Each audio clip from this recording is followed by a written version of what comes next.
Hi, this is Zway Kwok from Clarity, and today I'm joined by a very special guest, Henry Whitlow from the Clarity Board. Welcome, Henry. It's great to be here. Thanks for having me and So, working with me on this project. well, thank you for saying yes to creating this series of conversations. So, for the audience, what we're doing here is combining our years of expertise in community economic development, talk through why neuroscience is so important when we want to make progress in healing communities and making change happen. That's what we want to do, and I have high hopes for what we can do with this series. Can you share a little bit more about your background and your expertise in community economic development? Sure. I have been practicing collective impact for community development for nearly 40 years. My first projects were with like Peter Uberoth and Rebuild LA and Jimmy Carter with the Atlanta Project. And I've worked in this country and others. And I really have started my journey in high school and in elementary school. My first day of the first grade was the first day of integration in Tulsa County, Oklahoma. And if you know a little bit about Tulsa County, it's a place where race and racism have created trauma for everyone involved. That was the place where we had the Black Wall Street and the riots. And you could never have made me believe as a child that those riots were 100 years ago. The way it's remembered and felt in the community as if it was just a few years ago, day before yesterday. The trauma is still not processed, not healed. And I just thought that's the way it was. But as an adult, I have learned that the impact of privilege and the relentless support of privilege and marginalization spares no one. The trauma, the social impact is felt by everyone, Black, white, and in between, but it's particularly harmful, in my experience, to children. White children, Black children, it is unflinching in its impact on everybody involved. My heart goes out to you upon hearing more about your background and story and the impact of the race riots on the community. Maybe that's where we start talking about the neuroscience. So if it's all right with you, I'd like to share slides from the Clarity program that are very relevant to community economic development. I would really look forward to how we do this as a person with all this experience in economic development and the healing promise of Calm Clarity is something that I am anxious to share with the audience. Thank you for doing that. The first slide I wanted to share with you is about trauma being a silent epidemic impairing brain development at a large scale. Like you said earlier, Henry, in 2009, a CDC survey found that 60% of people reported one or more adverse childhood experiences, and that's the scientific word for childhood trauma. And so when they define this, an adverse childhood experience, or ACE, includes verbal, physical, or sexual abuse and domestic violence, an incarcerated, mentally ill, or substance abusing family member, or the absence of a parent because of divorce or separation. When they looked at these numbers, what they found was that severe trauma, which is defined as having 4 or more ACEs, is associated with lower educational attainment, as you can see in this graph here on the right-hand side, higher substance abuse, addiction, depression, and suicide rates, higher incidence of asthma, diabetes, cancer, cardiovascular, and respiratory diseases, and higher incarceration rates, right? And so what's missing when we look at the inequities we see in society is that we don't see how disparities in trauma and toxic stress are actually compounding existing inequities. Henry, can you talk more about your experience with this as you've done your work in different communities? Well, the typical view of these ACE experiences is getting accelerated now with social media and the role of the tech platforms in making adverse child experiences more prominent in a child's life. School shootings, mass shootings, riots, when they're reported on and shared, innumerable people are re-traumatized, and the frustration that parents, grandparents, school people have is that there's not a good way to protect the children from these secondary exposures. And it slows down their efforts. We talk about adverse childhood experiences like people being put out of their apartment, parents that don't have a job or lose a job, and that creates potential for violence in the household, and all of these things cascade. So when you have these structural inequities, you make these ACE experiences more common, and people don't understand the impact on people who are disadvantaged. And this chart just demonstrates that it's not just that they have the trauma, they have re-traumatizing experiences, and then you wonder why they have low educational attainment. That's a really good point. And people who work in urban areas have found that even the definition of ACEs need to be expanded to include the types of childhood adversities that happen in inner city environments that are often not present when you're looking at suburban communities, though it's becoming more prevalent. Things like racism, things like going into the foster care system, things like becoming homeless, right? And so these are really important blind spots, you could say, of the current definition of ACEs by the CDC. Right. Verbal, physical, sexual abuse.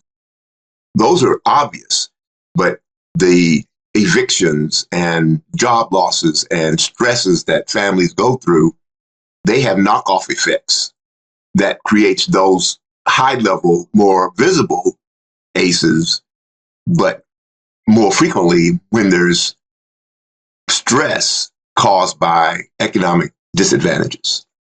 So as you were pointing out, Henry, when people experience trauma, it changes the brain. And one area where you see these effects is the default mode network, which is a key element of the autopilot. This is a group of brain structures that self-activate whenever you're not focused on a task or when your focused attention networks are tired. And this default mode network has a really, really important function. It creates a mental model of the world and makes predictions to help us navigate it. Like the respiratory system, it runs automatically, though we can consciously guide it.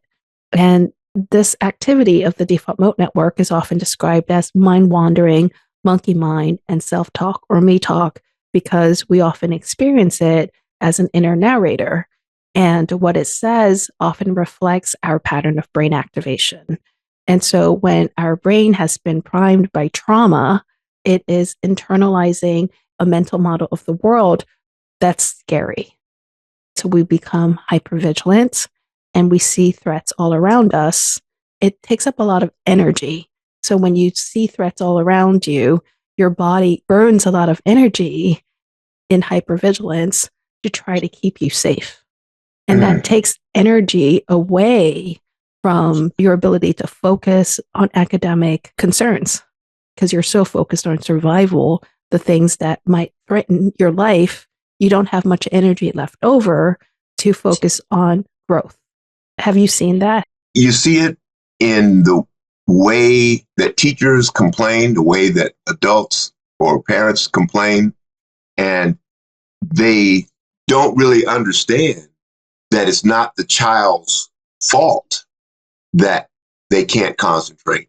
They're busy processing the world through a lens that is cloudy, through the trauma. Yes. And oftentimes people fail to understand that They have to help the child build a mental model of the world in which they can thrive. And that also requires providing more support and resources so they can actually experience safety. The calm clarity framework is about understanding how our default mode network speaks to us differently in three patterns of brain activation. And the first one is fully formed when we're born. I call it brain 1.0. All of these structures for self preservation are present when an infant is born. And it's often tied to what scientists call the amygdala, the structure of the brain that is alert for threats, that turns on what people often refer to as the freeze, flee, fight, or freeze, flight, fight response. And what I found when I'm in this state is that that default mode network, that inner narrator, to me sounds like an inner Godzilla from the movies I saw. Godzilla gets overwhelmed and upset and then inflicts damage, destroys Tokyo, or wants to completely disappear and goes into the ocean. And I find myself venting. I find myself causing havoc in my own life and also just wanting to shut the door and never come out. And really, I'm just overwhelmed, right? There's just too much for me to process. And I want to just shut down so I can cope. Do you see this a lot? Because I think you have certain words for this as well when you see it in the community. Yeah, it's when you think you're at threat, we also see that institutions have this same kind of reaction. They're always struggling to survive because they are not fully funded or they think that they're under threat. So you don't only see it in young people, you see it in older people, hard-grown adults, still in survival mode. So we see it in all people. We see it in all institutions where their resources are scarce and you can't feel safe, right? Yeah, I see it. I see it. And this doesn't feel good. It doesn't feel good to be in Brain 1.0.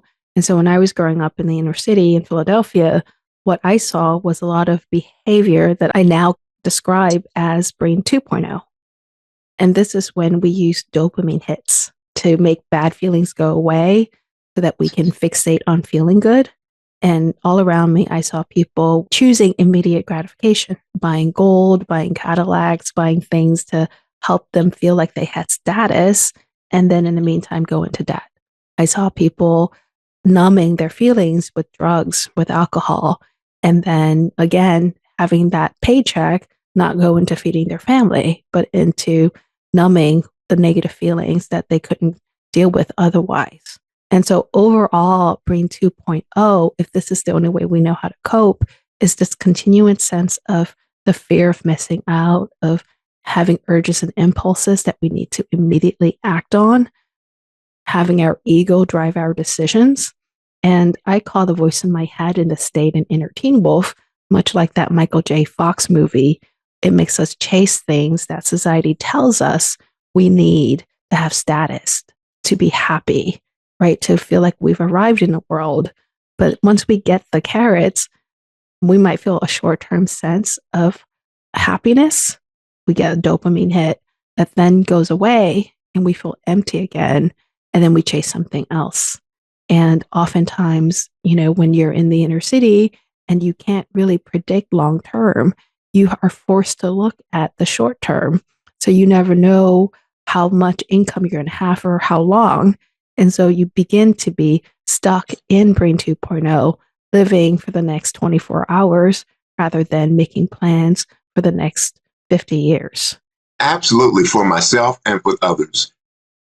My first day of school, I was 6 years old and I thought people who lived around me were my friends. But when we got on that bus that first day, it was a new fear-laden experience for everybody. It was new for the bus driver. He'd never picked up black kids before. It was new for the white kids. They'd never get on a school bus with black kids before. And so there was fear of the unknown. And that fear was palpable for everybody. But the feelings of it, the abuse, the name calling, all that, it hit the black kids in a way that they felt helpless. And over time, I learned to compensate that through educational achievement. My brother and my cousin did it through sports achievement. So they thought that they had to be better at this and better at that. I thought I had to be academically better. And so that dopamine hit that we got was from doing better things in a better way to be accepted by a group that did not want us and that was afraid of us. And so we had the trauma of their fear. They had the trauma of their fear. My teen wolf was academically oriented. And so I was at the top of my class because I wanted to be appreciated. I wanted to fit in where it was not possible. I can't complain about it because it drove me to do things that I might not have accomplished had I been just one of the crowd, right? It drove my cousin to be the best linebacker in the city. He was, all conference linebacker. And that was just overcompensation to shield ourselves from the fear that we had that we were going to get pushed out of the herd. And I can relate to that as a refugee. For me, overachievement was an armor that I could wear. Whenever anyone accused me of not belonging here, I could say, well, look at all the things that I achieved. People want me here. Exactly. But was it real? Was it necessary? It's chasing the rewards. And it didn't leave me as fulfilled as I might have been had I been doing it from a different place. And as we'll talk about with the next pattern, that would be moving from being unconsciously driven and motivated by our fears to being consciously motivated to move towards our aspirations. And I call this brain pattern Brain 3.0. There are 4 key neural systems that we'll get into later that help us experience and attain well-being and self-mastery. And it's tied to the structures of the prefrontal cortex being able to connect into Brain 1.0 and Brain 2.0 and calm and regulate them. And scientists often use the word executive functioning to describe what Brain 3.0 can do. What I found is that my inner sage feels totally different from Brain 1.0 and Brain 2.0. There's a sense of well-being, alignment, and wholeness, right? I'm not doing things because I feel I need to get this done for other people to like me. I'm not doing things because I'm anxious. I'm doing things because I know this will lead me forward, right? Yeah. And I call the voice in my head when I'm in the state an inner sage, which is completely different from the inner Godzilla and inner Teen Wolf, is a voice that uses compassion, curiosity, and wisdom to guide us to see a bigger picture, to guide us to take a longer term view, to understand what impact we're having on the situation, and to choose to align that impact with the outcome that we want, right? Instead of just mindlessly adding to more suffering, more competition, and more scarcity.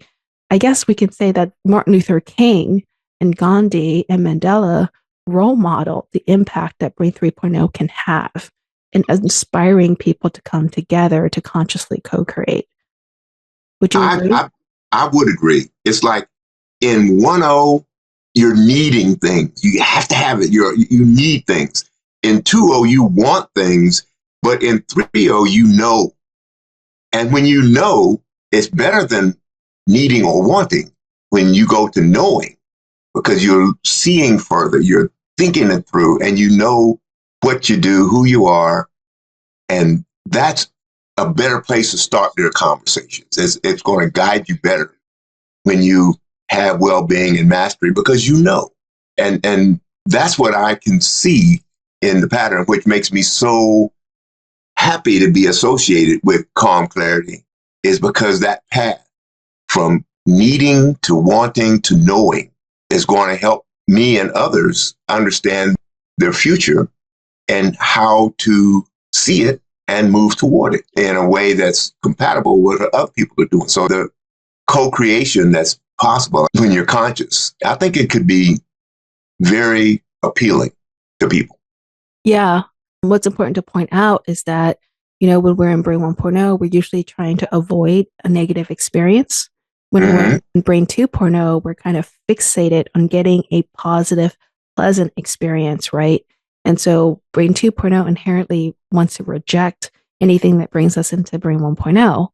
But then when we're in Brain 3.0, we're open, compassionate, curious, regardless of whether what we're experiencing is negative or positive. We're holding space to experience wholeness, alignment, and integration. And when I'm in community and I can see people who are coming from this space, it's not hard to know that they're not after something or running from something. They're not trying to pursue some hidden agenda, or they're not afraid. And it's easy to work with them, and they get it. They will help. And that's really important to understand, that when we can all come together in Brain 3.0, we're elevating our consciousness to work towards a common vision of a future where everyone can thrive. We're not fighting each other for scraps. So in the next video, we're going to talk about how these patterns of brain activation impact our interactions and ability to collaborate. So when you're ready, please move on to the next video.